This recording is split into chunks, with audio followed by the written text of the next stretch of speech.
Assalamualaikum warahmatullahi wabarakatuh. Di sini kami dari kelompok 2 yang beranggotakan saya Klorinda Ardelia dan teman saya Pramudita Anja Sastiti. Kami akan membawakan materi tentang teori labeling.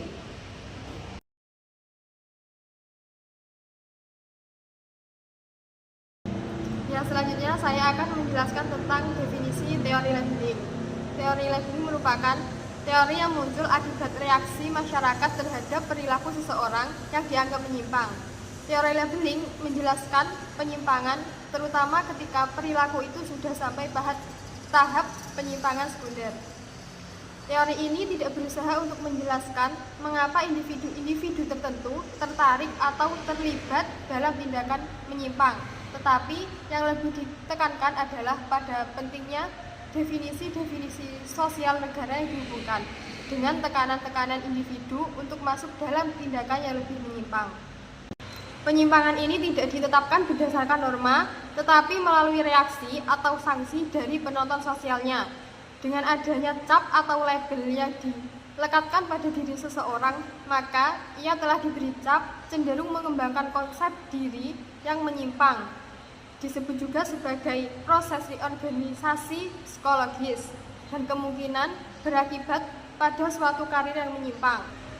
Selanjutnya, teori labeling menurut Edwin M. Lemers, seorang sosiolog Amerika, berpendapat bahwa teori labeling adalah sebuah pendekatan dalam kriminologi yang menekankan bahwa penyimpangan atau deviasi bukan semata-mata terletak pada tindakan seseorang, tetapi pada reaksi sosial masyarakat terhadap tindakan tersebut. Selanjutnya, jenis-jenis perilaku penyimpangan.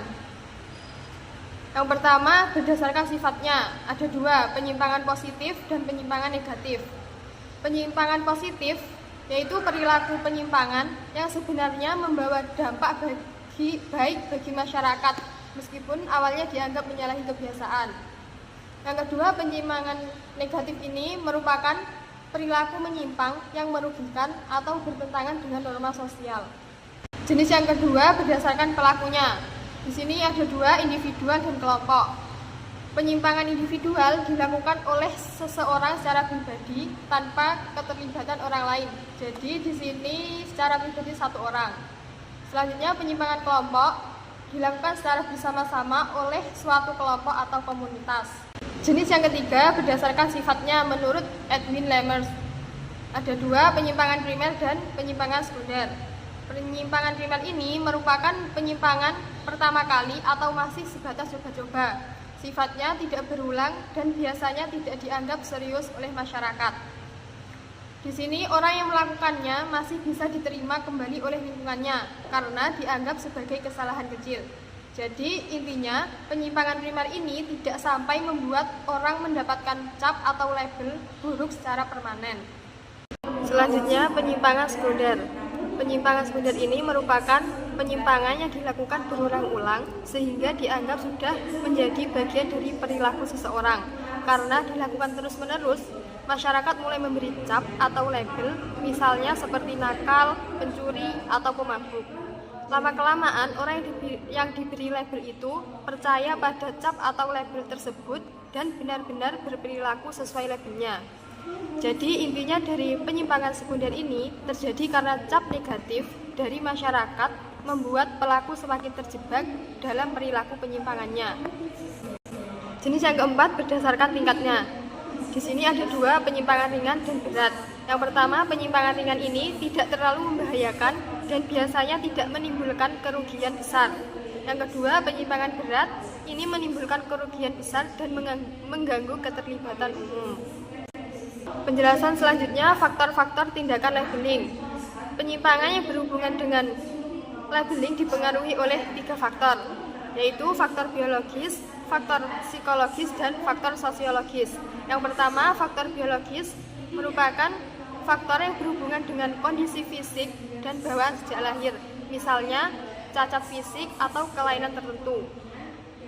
Dan gen dan warisan keluarga dapat mempengaruhi sifat dan perilaku anak. Faktor yang kedua, psikologis. Di sini faktor ini berkaitan dengan kondisi kejiwaan seseorang seperti tingkat kecerdasan, kepribadian, emosi, motivasi, atau konflik batin. Emosi yang tidak terkontrol, sikap salah, atau pengalaman batin yang buruk bisa membuat seseorang melampiaskan dengan perilaku menyimpang atau memberi label negatif pada orang lain. Faktor yang ketiga yaitu faktor sosiologis, merupakan faktor yang dipengaruhi oleh hubungan sosial dengan keluarga, sekolah, dan masyarakat. Jadi tekanan kelompok, status sosial, atau peran sosial dapat membentuk cara seseorang melihat dirinya dan orang lain. Jadi lingkungan sosial sangat menentukan perkembangan perilaku anak. Jika lingkungan mendukung, anak bisa menyesuaikan diri secara wajar. Selanjutnya, akar sejarah teori labeling.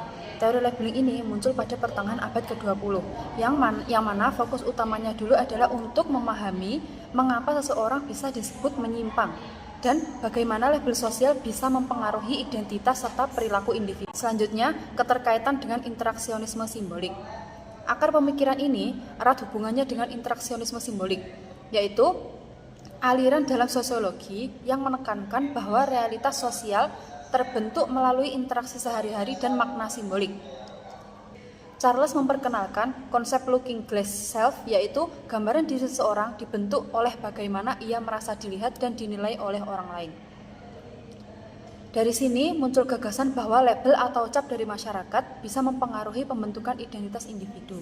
Selanjutnya, tokoh-tokoh pencetus teori labeling. Yang pertama ada Frank pada tahun 1938.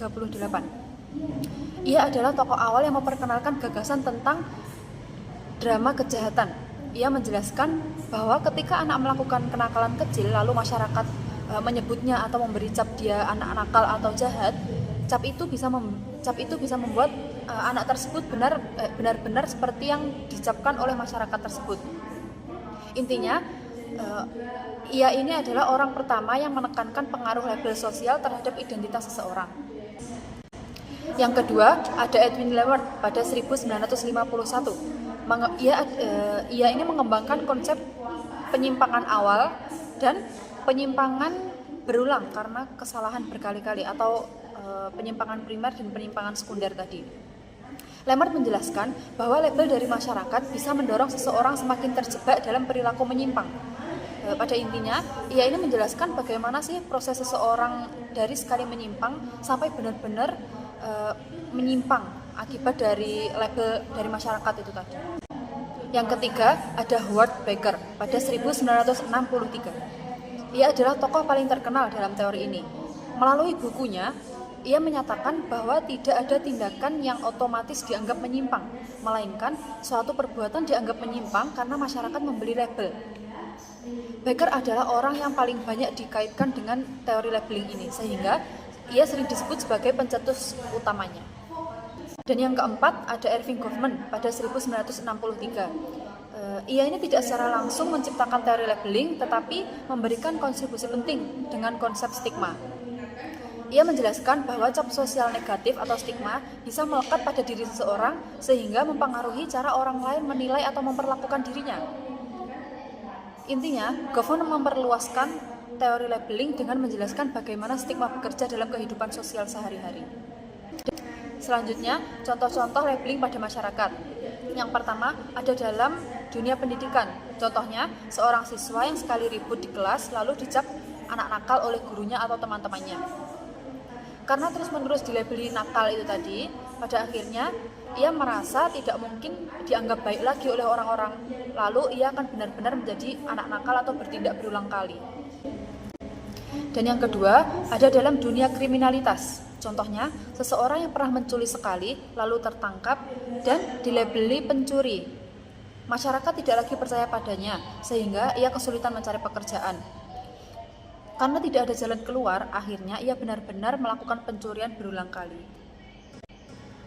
Yang ketiga, ada dalam kesehatan mental. Orang dengan gangguan jiwa seringkali dilabeli dengan panggilan gila. Akhirnya, mereka sering dikucilkan, padahal tidak semua gangguan jiwa itu membuat seseorang berbahaya. Label ini membuat penderita semakin tertekan dan sulit pulih. Yang keempat, dalam kehidupan sosial, perempuan yang bercerai sering mendapatkan label janda. Label ini bisa membuat mereka dijauhi atau dipandang rendah. Meskipun perceraian bukan berarti aib atau kesalahan. Dan yang terakhir ada dalam media sosial atau era modern. Contohnya, seseorang yang sekali salah berbicara di media sosial bisa langsung dihujat atau bahkan dicap jahat, bodoh, atau tidak bermoral. Karena cap itu menyebar luas dan sulit dihapus sehingga mempengaruhi reputasi atau bahkan karir seseorang. Bisa juga kena mental seseorang itu tadi, mempengaruhi psikolognya. Sekian dari kami, kurang lebihnya mohon maaf. Wassalamualaikum warahmatullahi wabarakatuh.